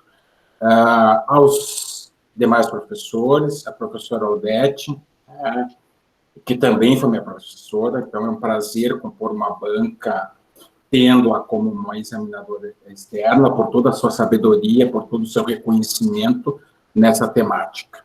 Né? Ao querido professor e amigo Floresval Delorme, é um prazer revê-lo, né? Fiquei muito feliz, porque essa banca propiciou, né, um contato visual, né, e é bom ter notícias do amigo. Então, fico muito feliz de tê-lo na banca. Ao professor Osmar, né, também vai as saudações aqui desse professor, e um reconhecimento pelo trabalho que exerce na instituição. Aos demais alunos, né, mestrandos, doutorandos, né, também a saudação deste professor, a Alana, que nos auxilia aqui na condução dos trabalhos, muito especialmente a família, né, do doutorando, né, a sua esposa Lígia, enfim, os filhos e demais, né, eu imagino que seja um momento de muita felicidade. Da filosofia vem no sentido de que a nossa finitude, né, que nos impele para uma atitude reflexiva, né, ela vem do fato de que, ao nascermos, já estamos lançados e projetados para o fim. Né? E é isso que deveria ser a nossa bússola. Na verdade, é a nossa finitude da nossa existência, da nossa experiência humana, nos impele sempre a uma atitude hermenêutica no sentido de buscar o que é o certo, o que é o correto, né? A ter efetivamente uma vida autêntica. Nós, enquanto Dasein, enquanto seres lançados e projetados a uma existência. Enfim, né, eu imagino que a presença do Mário que vai estar presente em nossos sentimentos, nossos corações, na nossa memória e na memória de vocês. Hoje é um ato de presença, né? O Mário está presente. Em alguma outra instância, né? Em algum outro pago, mas está presente e essa banca é uma forma, eu penso, né, de destacarmos a sua presença. Então, é com esse sentido que eu encarei o convite, achei que foi de uma sensibilidade da instituição levar adiante essa ideia. Eu acho que, assim, foi uma atitude louvável, e eu parabenizo todos os envolvidos, porque é muito significativo o ato, mais que o reconhecimento intelectual, que é importante, é o coroamento de uma história, de uma bela trajetória de um homem, e que não merecia ficar com essa lacuna, né? O Mário, como um ótimo aluno, um aluno educado, comprometido, né? Uma pessoa de fino trato, entusiasmada com o conhecimento, como o professor Bedin referiu, né? Merecia esse reconhecimento, essa presença. Então, parabenizo a instituição, da pessoa do professor Bertazzo, do professor Pacheco, especialmente do professor Bedin, por ter levado adiante essa ideia, né, de nós realizarmos essa banca em memória do nosso querido doutorando. Tá? Eu não vou ler, tá? Como eu entreguei o meu parecer por escrito, tá? Eu vou fazer referência a ele, vou fazer minhas observações, porque eu acho que com isso eu consigo fixar os pontos que eu me reputei mais importantes e relevantes. Tá? Assentei, no meu parecer, que nos aspectos formais, né, nas questões formais, que o trabalho atendeu às exigências da BNT, né? Até porque apresentou todos os elementos exigidos, começando pelo resumo, né? O resumo, um sumário bem equilibrado, né? Um sumário bem equilibrado que possibilitou a evolução racional do tema, né? Para dar conta de uma resposta, né? E nesse aspecto, efetivamente, e isso é um ponto importante, tanto do aspecto formal quanto do aspecto material, né? Assentado pelo professor Bedin, existe uma tese, existe um problema, que é qual seria o tratamento que se deve, que os ordenamentos que esse sistema híbrido da ordem mundial possibilita para essa questão, né, para o ponto interrogado pelo aluno. Isso transita por mais de uma via. Então, me parece que, efetivamente, constato a presença do requisito formal essencial, que é a existência de uma tese, de um problema a ser resolvido, né? Então, referi que tanto a introdução, né, quanto aos objetivos são bem lançados, né? E o trabalho busca responder esses objetivos e apresenta uma resposta, né? Veja que esse tema é um tema muito atual, né? O que se denomina nessa discussão da justiça transicional, da justiça em transição, né? E esse debate entre o legalismo estatal ou o monismo e essas ordens híbridas, plurimas, né? Qual seria a resposta para esse constitucionalismo reflexivo de múltiplas ordens, de ordens sobrepostas, né? E especialmente da problemática da ausência de um órgão centralizado para dar resposta a essas questões. Isso é um tema muito que está em voga. Todas essas discussões que nós, ainda que incipientemente, tratamos no Brasil, como a questão das comissões de verdade, esses julgamentos que a história apresenta desde julgamento de Nuremberg, etc., envolve essas questões, né?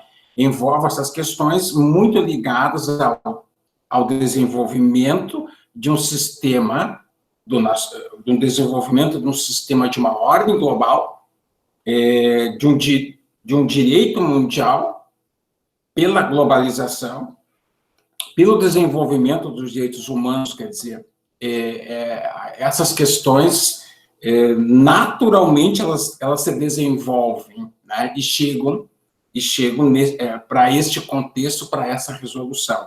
Então, a tese do Mário, ela se marca nesse contingente. Então, essa discussão sobre quais instrumentos dentro de uma superação sociológica, né, do nacionalismo, do legalismo estatal, tem impedido para a busca de outras respostas. E essa discussão, então, me parece que hoje tem uma atualidade muito grande nesses julgamentos, nessas comissões de verdade, né, e nessas discussõões que se levam, né, e que se vêem sobre a idolatria dos direitos humanos, as possibilidades dos direitos humanos, para dar conta dessa criminalidade violadora e a criminalidade transnacional que também caminha no mesmo passo. Então, com isso, eu destaco que o trabalho do Mário, além de ter essa atualidade em termos de inquietação, de uma preocupação, né, de operadores jurídicos, ele tem uma tese, porque vai buscar uma resposta dentro dessa discussão, né? E, enfim, né, o trabalho dele tem como já pontuado pela professora Odete, tem um referencial, né, um referencial teórico relevante, né, de autores nacionais e internacionais, né, e o Kelsen, né, para a discussão dessas questões, é um dos autores fundamentais, efetivamente, né? Kelsen, Carl Schmitt, dentre outros que vêm, são autores por excelência para essa discussão. Então, no aspecto formal, né, finalizando na questão da própria metodologia, do método hipotético dedutivo, né, essa valoração descritiva, dogmática, jurisprudencial, atende efetivamente aos propósitos do trabalho, né? Então, na minha análise, né, os aspectos formais foram devidamente observados e satisfeitos, né?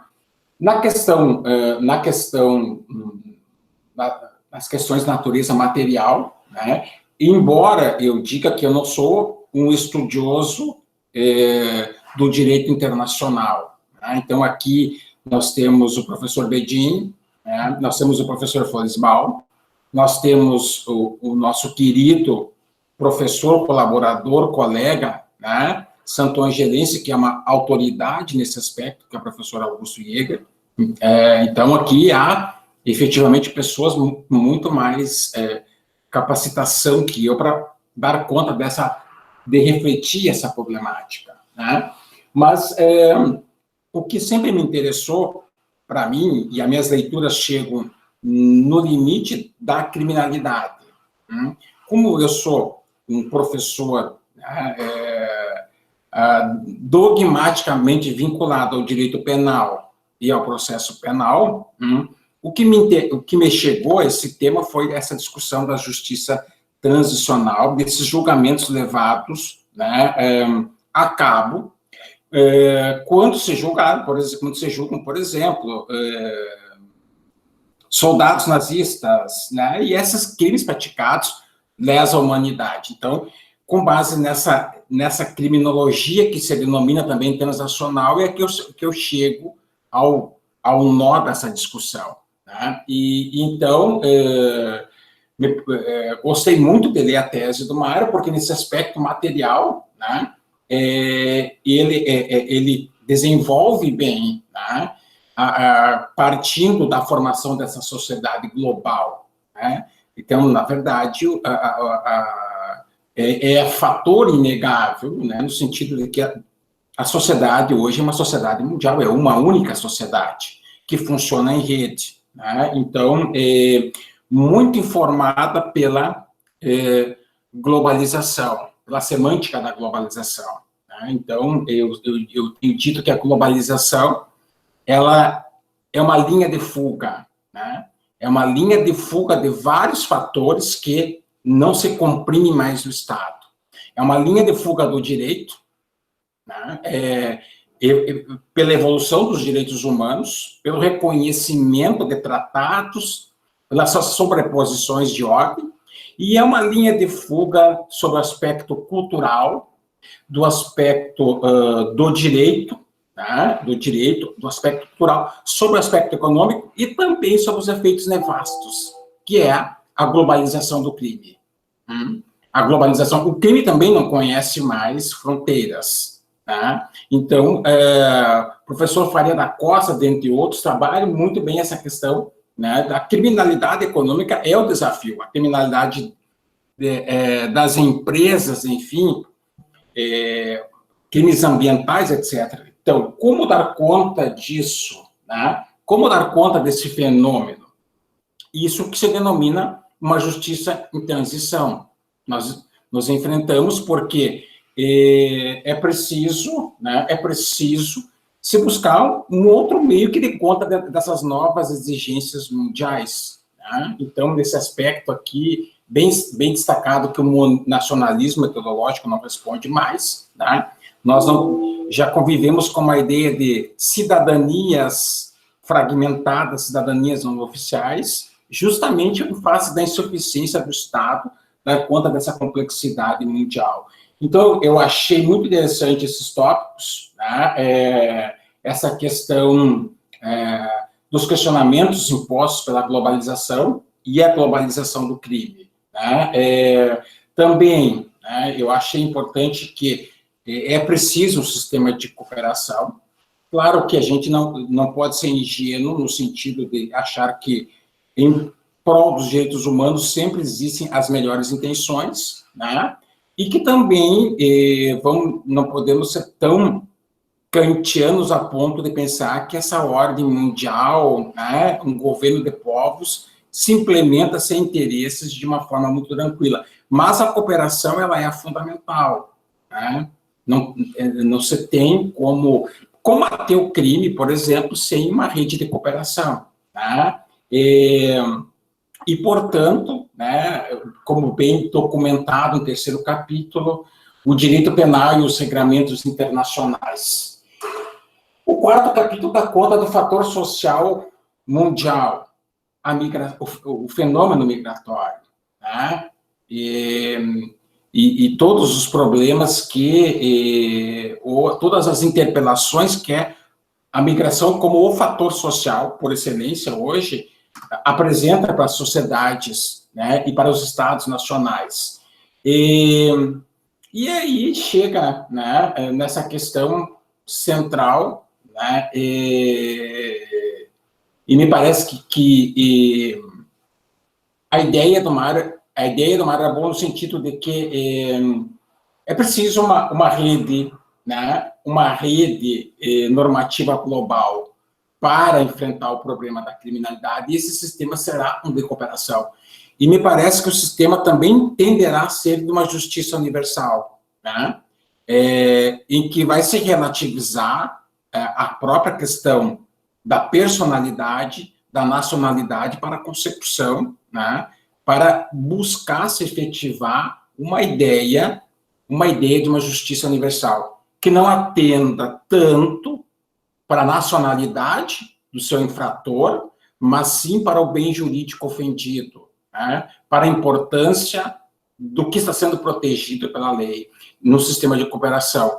Claro que sempre com o cuidado de harmonizar isso com, né, direitos humanos e a proibição de algumas penas capitais, mas é uma discussão aberta, né? É uma discussão aberta e muito interessante, então, desde a aceitação, desde o submetimento até em que padrão, que racionalidade e justiça essas cortes internacionais, especialmente o Estatuto de Roma, implementa e implementará, né? Mas, enfim, né, eu fechando o aspecto formal e o aspecto material, eu concluo, e penso que não poderia ser diferente, que há uma tese bem construída sobre o viés formal e também sobre o aspecto material. Então, eu finalizo o meu destaque, mais uma vez, agradecendo o convite do professor Bedin, parabenizando pela orientação, pela excelência da tese, e também parabenizando, né, o nosso doutor Mar, e outros parabéns, né, são estendidos à pessoa dos seus queridos familiares, que espero que se sintam conformados e homenageados com esta humilde e singela homenagem que a gente pode prestar. Um abraço. Um abraço. Muito obrigado, professor José Francisco, também pelo seu parecer, qualidade, detalhe e assim sucessivamente. Muito obrigado.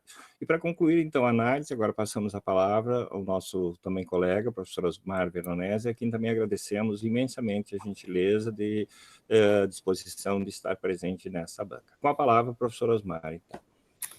Muito obrigado, professor Bedin. Saúdo a todos, começando pelo diretor Pacheco, pelo coordenador Bertasso, por todos, saudando também todos os colegas que se encontram. Saúdo o professor Bedin, a professora Odeste, o professor Delomo, o professor Lira, queridos amigos, e não só amigos, como referências intelectuais importantes.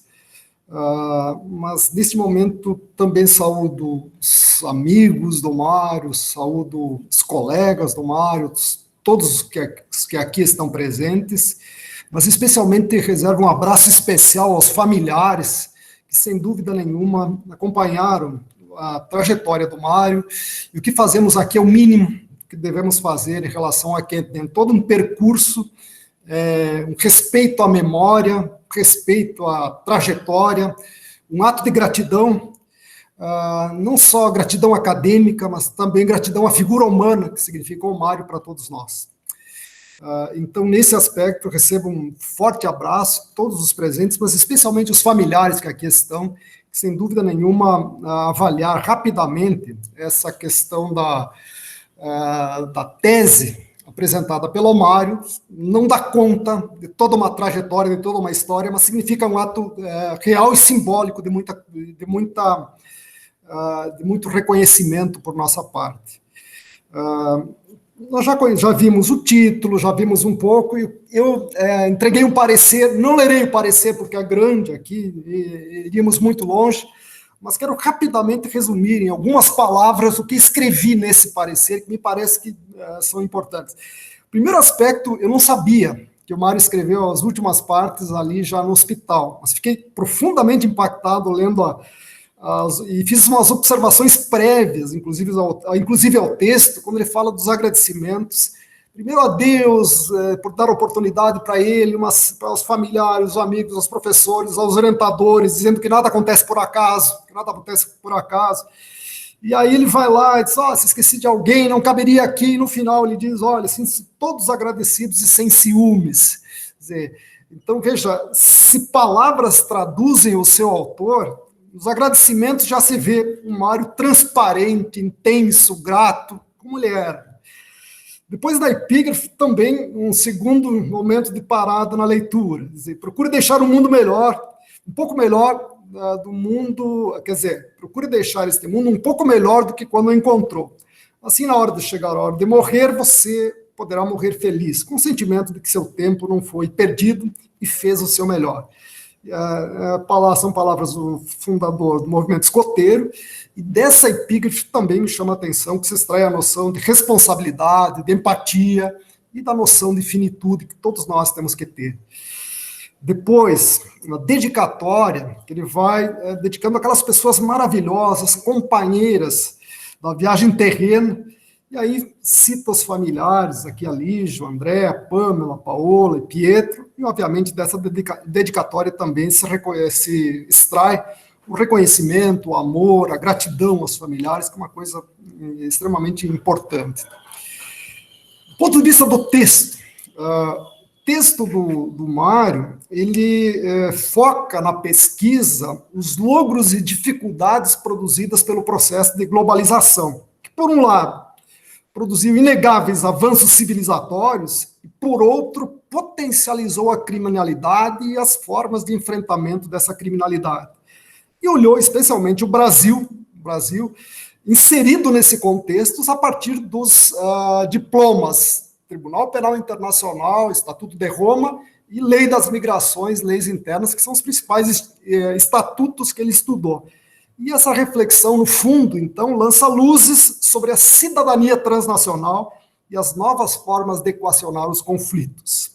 No resumo, ele dá conta do que foi apresentado, ou seja, fazendo um resumo condizente com a tese, com tradução em línguas, preenchendo os critérios exigidos, inclusive mostrando o alinhamento da tese a nossa aderência à linha de pesquisa, a nossa política de cidadania e resolução dos conflitos do nosso PPG da URI. O sumário da tese apresenta simetria. Digo, não apenas 5 capítulos que ele descreve minimamente nesse sumário, ou que põe o título melhor, mas mostra que há um equilíbrio entre esses capítulos, uma interligação de conteúdos, seguindo uma lógica cuidadosa que interliga toda essa trajetória do Mário na tese acadêmica. Na introdução, o Mário descreve também, espelha o texto, apresenta o plano para o desenvolvimento de cada capítulo e finaliza expondo sua opção pragmática de identificar convergências e divergências entre a legislação internacional e nacional sobre os aspectos jurídicos transnacionais da criminalidade e sua conformação na atualidade, tendo no horizonte a resolução dos conflitos e a busca da paz, ou seja, a introdução atende plenamente os requisitos de uma tese doutoral. Nos capítulos, no primeiro capítulo, que é de número 2, de conteúdo, o Mário, como já foi dito, né, ele faz uma ancoragem teórica nessa questão da globalização e rompimento das estruturas dos Estados nacionais, apontando a erosão da soberania, deslocamento de fronteiras e a potencialização dos crimes transnacionais. Além de tudo, essa incipiente colaboração no combate à criminalidade internacional. E ele conclui afirmando que o enfrentamento da criminalidade além fronteiras não pode estar adstrito aos mecanismos clássicos ou convencionais, sem deixar de observar os pressupostos relativos à proteção dos princípios penais que norteiam a dignidade humana. No capítulo 2º, do número 3, de conteúdo, o Mário aborda a criação e implementação do Tribunal Penal Internacional, previsto pelo Estatuto de Roma, sublinhando sua importância real e simbólica na supressão de lacunas deixadas pelos sistemas nacionais, espalhando teias de direitos humanos além fronteiras, mesmo que no âmbito penal, no viés penal. Novamente, ele se vale de um status suficiente de autores nacionais e estrangeiros, de matrizes teóricas até diversas, como Kelsen, Ferraioli, Pontes de Miranda, os quais contribuem para a sua abordagem. O terceiro capítulo, do número 4, examina detidamente a lei de migrações e as medidas administrativas de retirada do estrangeiro, do brasileiro, do estrangeiro do país. Então, aqui, segundo ele afirma, trata-se de um estatuto avançado, em contraponto ao surrado Estatuto do Estrangeiro, antigo, que foi sobreposto. Houve uma mudança de uma política conservadora, nacionalista e de exclusão seletiva de imigrantes para uma legislação com características protetivas dos direitos humanos globais, estabelecendo princípios e procedimentos para adequar sua legislação, no Brasil, à ideia dos direitos humanos, ao fluxo contínuo de desenvolvimento, não mais limitado aos limites territoriais nacionais. No quarto capítulo, do número 5, ele fala das medidas de cooperação internacional, ressaltando a extraterritorialidade da legislação brasileira, a atuação do STJ na homologação das sentenças estrangeiras, e fala das medidas de cooperação internacional da nova lei de imigração, que recebe especial atenção do Mário, indicando que o novo tratamento não transformou significativamente o Instituto da entrega, por exemplo, o qual deve ser lido, entretanto, não só como colaboração, mas como um ato de solidariedade entre os Estados, vinculado a princípios do devido processo legal e a proteção da dignidade humana. No capítulo 5, 6, que aparece na numeração, 5 de conteúdo, o autor examina o instituto da entrega do estrangeiro e do nacional, prevista no Estatuto de Roma e na legislação brasileira, indicando aquilo que os colegas já manifestaram, um desencontro legislativo desnecessário. E aí vai, ao final, defende-se estar diante de um subsistema bem composto, com sobreposição do direito humanitário internacional sobre o direito interno do Estado-membro, e não com a aplicação analógica do Instituto da Extradição. Por tal razão, entende desnecessária a regulamentação em trâmite, que pode ser resolvida por uma interpretação adequada.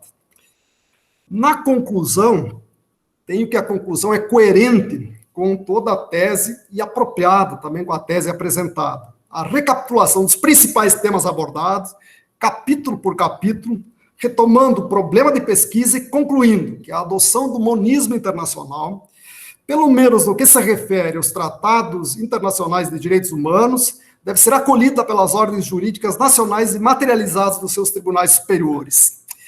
Me chama a atenção que uma época pessimista, nostálgica, distópica e retrotópica em que estamos vivendo, é esperançoso ler as conclusões otimistas do doutorando, apontando nos direitos humanos parâmetro interno e internacional para solver os conflitos emergentes de uma sociedade que flerta com a paranoia e com o autoritarismo. As referências, ao final, as 40 páginas falam por si. E como parecer final, eu estou plenamente satisfeito com o resultado final apresentado pelo doutorando, razão pela qual entendo que a tese elaborada contempla todos os requisitos exigidos para o grau aspirado, motivo pelo qual parecer é pela sua aprovação, com distinção e louvor, se assim concordar esta banca. Outro sim, sublinho que, para finalizar, a par da profunda tristeza que a partida súbita do Dr. Mário Miguel da Rosa Muraro representou para todos nós, em especial para os seus familiares, sua vida e trajetória não foram em vão.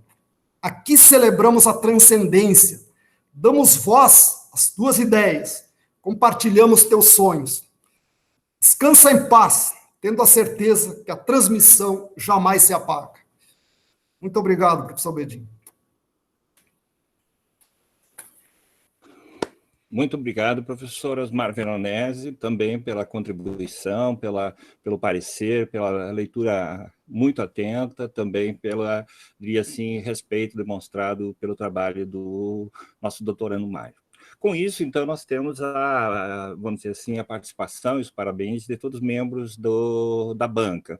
Na minha parte, eu já entendo que, ao tomar a iniciativa de trazer o trabalho para avaliação, ela já revelava a minha posição favorável ao trabalho, portanto, nós temos os 5 pareceres favoráveis à aprovação como tese de doutorado. Então, nesse sentido, já temos uma conclusão muito importante de ser o trabalho suficiente para a sua aprovação. Mas nós também, para aqueles que não estão muito familiarizados com a academia, além de fazer essa análise cuidadosa dos trabalhos, dizermos em sentido amplo que o trabalho é suficiente, a gente tem que atribuir uma nota. Então, eu vou convidar os membros da banca presente, eu já tenho a posição da professora Odete, do professor Delomo, né? Mas vou convidar os membros da banca presente para entrarem num outro endereço do Meet para a gente conversar um pouco sobre a nota efetivamente a ser atribuída, e nós retornamos aqui ao conjunto em 2 minutos. Eu acho que é melhor do que pedir para todos se desconectar e tal, né? A gente cria um espaço alternativo para trocar algumas ideias, né? E em seguida a gente retoma com a posição final da banca. Pergunto se pode ser assim. Pode ser? Eu vou colocar aqui no chat, então. Eu tenho já a posição do professor Delomo, do professor Odete, mas pelo menos o professor Osmar, o professor Lira e eu devemos conversar um pouquinho para ver se temos uma posição comum sobre a nota final atribuída, e a gente retoma em seguida. Eu vou colocar aqui a referência. Perfeito. E aí ninguém precisa se descontar, e tenho certeza que nós rapidamente chegamos aí a uma conclusão e voltamos em 2 ou 3 minutos. Peço a gentileza do professor Bertazzo, se surgir qualquer coisa nesses 2 minutos, né, que possa presidir os trabalhos enquanto nos ausentamos rapidamente. Muito obrigado, professor Bertazzo, pela gentileza. Tudo bem, fique à vontade para a banca.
Olá, estamos já de volta. Só vamos verificar se o professor Osmar já retornou, o professor Lira, já temos a nossa posição tomada. Só vamos aguardar o professor Lira. O professor Osmar até nem fugiu daí, ele só utilizou outro aparelho. Isso. Ótimo, não, nos comunicamos por WhatsApp, mas está ótimo. Bom, então, voltando também ao professor Lira, estamos com a banca composta novamente, o professor Odete aqui sempre ao mesmo tempo nos acompanhando via WhatsApp, né? O professor Delomo também já tinha manifestado junto ao professor Odete a posição. Então, chegamos ao consenso de que o trabalho, como nos pareceres revela, é suficiente para obtenção do título de doutor. consideramos o trabalho de forma unânime muito bem feito, muito bem construído, e como banca atribuímos, então, a nota máxima para o trabalho feito, que é a nota 10. Então, nesse sentido, parabéns ao Mário, né, esteja onde ele estiver, por a conclusão desse trabalho maravilhoso, né? Nós, como banca, então, nos sentimos muito contemplados dentro dos critérios formais e materiais para atribuir a nota de aprovação e para atribuir a máxima.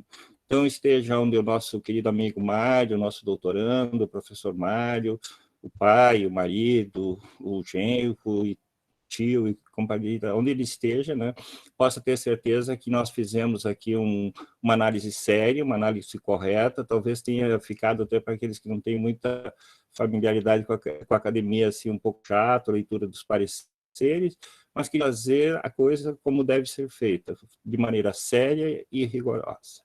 Com isso, então, da nossa parte, da parte da banca, nós damos os trabalhos por concluído. Coloco a palavra à disposição do professor Bertazzo, do professor Gilberto, né? E, como dizíamos no início, transmitimos a todos os seus familiares um imenso abraço e caloroso abraço. Uma pena que a gente não possa estar presente para fazer esse conforto, mas com certeza sabem que todos os membros da banca disseram isso, né? Que temos na memória a excelente imagem do nosso doutorando, do nosso agora doutor Mário Muraro.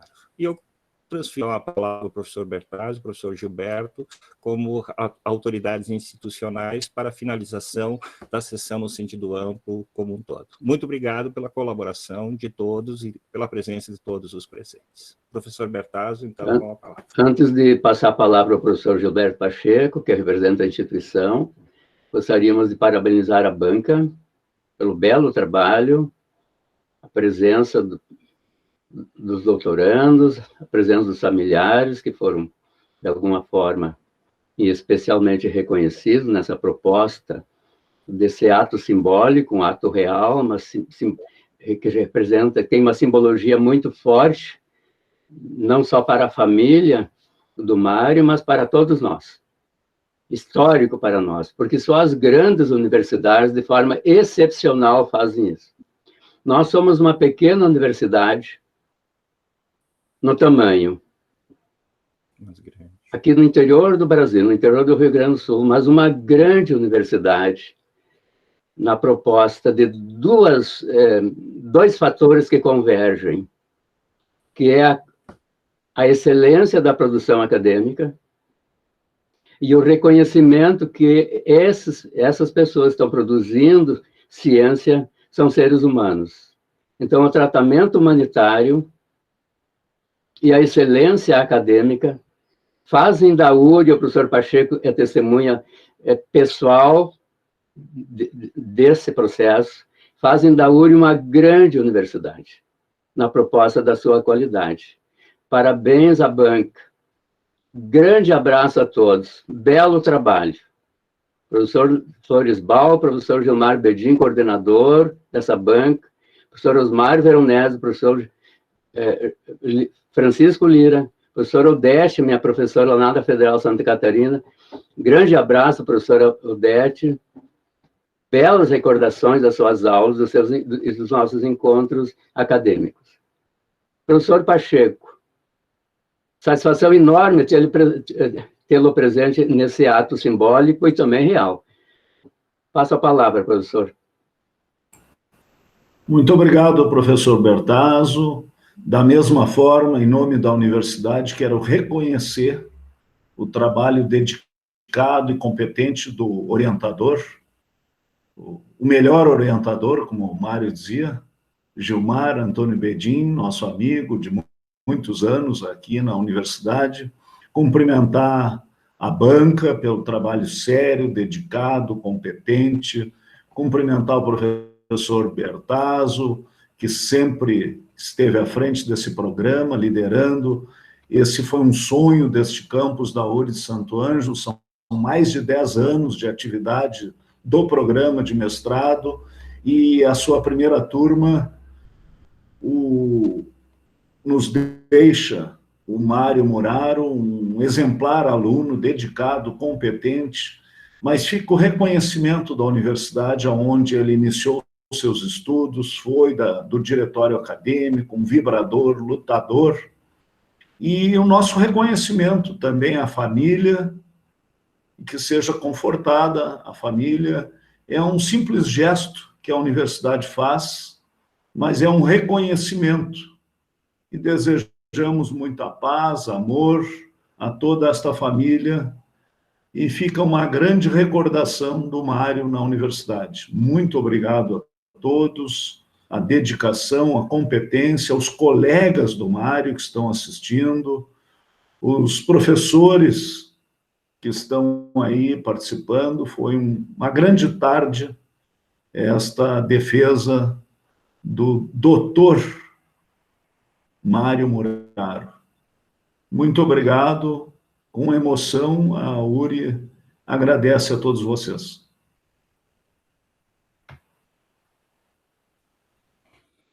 Grande saúde, Paulo. A Lana pode abraço. encaminhar, então, o encerramento. Aí, tecnicamente, a Lana fica à vontade. Agradecemos a todos, grande abraço. Vamos saindo da sala, então. Fraterno abraço, pessoal. Tchau, tchau. Fraterno abraço a todos.